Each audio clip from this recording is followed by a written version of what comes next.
And this next fight, we got a prospect fight that should be a banger between Loner Kavanagh and Felipe Dos Santos. And man, Loner Kavanagh, great debut in the UFC. I think that it was a lot closer than people expected, but that's more because Ochoa was kind of an unknown commodity that I think people are going to learn about in the future.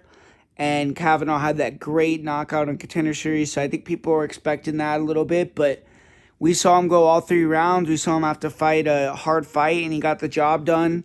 And Felipe Dos Santos, 1-2 in the UFC, but he's had to fight Andre Lima, Manel Cape, and he got the win over Victor Altamirano. That was a little bit suspect, but that's even a hard fight as well. So, man, I mean, they're giving him a murderer's row, and it doesn't change with the matchup of Loner Kavanagh. And I think on the feet, this is going to be a great fight. Felipe Dos Santos throws a lot of really nice kicks. He's going to be a little bit taller, a little longer. But I think that Kavanagh, with the lead hand offense, is going to be able to land a lot of left hooks, and that's his money punch. Dos Santos is going to have to be able to figure out how to set the kicks up a little better than he has in previous fights, or use his hands first, which he really only uses the big right hand. He has a good right hand and he has durability, so he'll take a shot and then come with a return punch, and you got to be aware of that. But he doesn't really have great boxing. It's really pressure kicks.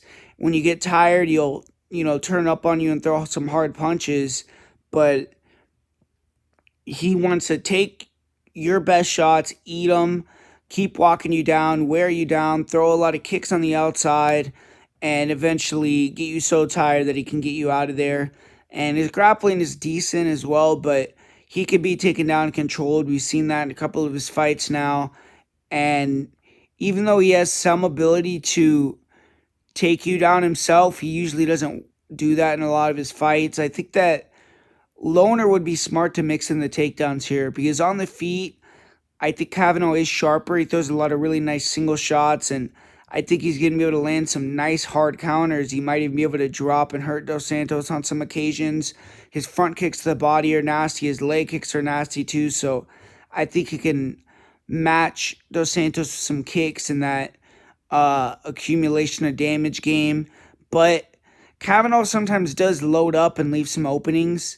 And if Dos Santos is able to eat his shots and, be a durable zombie like he normally is, it might behoove Loner to mix it up just so he doesn't get in these exchanges as much as he has to and get caught unnecessarily and have the fight kind of slip away from him in that way. But I think more than likely Felipe is going to stay tough. He's going to be pressure, and he's going to make it a fun fight. He's going to probably land some shots of his own, some big kicks, but he's just going to be a step behind, and I think Loner can mix in some takedowns as well, and I think Kavanagh is going to get the win on the scorecards here.